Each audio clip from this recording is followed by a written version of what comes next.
Significant changes will be coming for Social Security recipients starting on March 31st. Millions of Americans will no longer be able to verify their identity over the phone, creating a challenge for older Americans and those with disabilities. Stephanie Sy joins us now with more. This latest move by the Trump administration will require new and existing recipients to either verify themselves online or have their IDs verified in person, even while more than 40 field offices are slated to be shut down by the Department of Government Efficiency. The changes are aimed at addressing the potential for fraudulent claims and improper payments, which amounted to $72 billion between 2015 to 2022. That's less than 1% of all the benefits dispersed during that time period. Advocates are raising concerns about the burden this could place on an already vulnerable population. For more on what this means going forward, I'm joined by Kathleen Romick, Director of Social Security and Disability Policy for the Center on Budget and Policy Priorities. Kathleen, thank you so much for joining the NewsHour. So it seems the biggest change here is getting rid of the option to verify one's identity by phone. Who will that impact the most? It's going to impact anyone who struggles with the online verification system that SSA has. So that could include people who are just not comfortable using online services, which often does include older people and people with disabilities, which are the main populations that the Social Security Administration serves. It also means people who are not allowed to open a My Social Security account.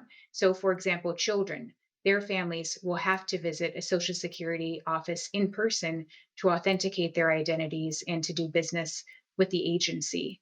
It also affects people who perhaps don't have a driver's license or don't have a smartphone in order to use those online authentication tools.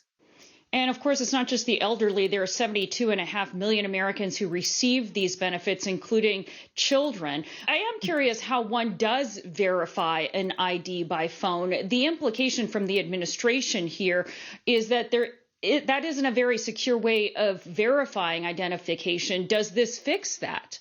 The way that typically identities are authenticated by phone is by asking questions that only the person with that identity would be able to answer. So this is very commonly used by the private financial industry as well. You know, when you have trouble logging into your bank account or your mortgage lender's account, then you would typically call and sort out any problems over the phone, and they'd ask you these knowledge-based questions. So that's what SSA has been doing, and it's pretty common practice. It's not perfect, but no identity proofing method is perfect.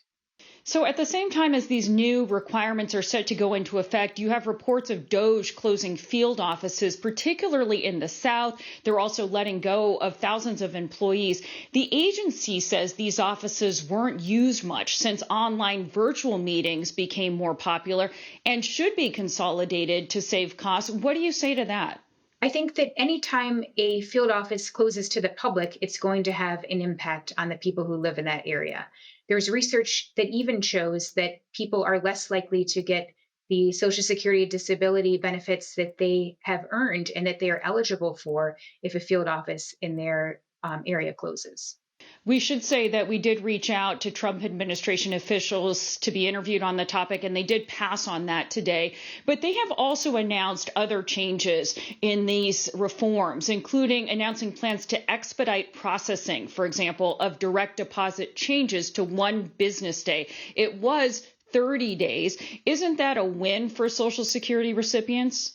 Well, if you are able to authenticate your identity online and make those changes online, then sure, faster processing makes sense. But the fact is, if you do have to go into a Social Security field office, as this new policy requires, then it's going to take you over a month to make that change. And that's because there's already a 2-hour hold time on the phone to get a call back from the Social Security Administration to make an appointment, and then over a month-long wait on average to get an appointment in a field office. Groups like the AARP have long called on Congress to provide more resources to improving customer service at this administration, saying processing time for disability claims have doubled in just the past 5 years.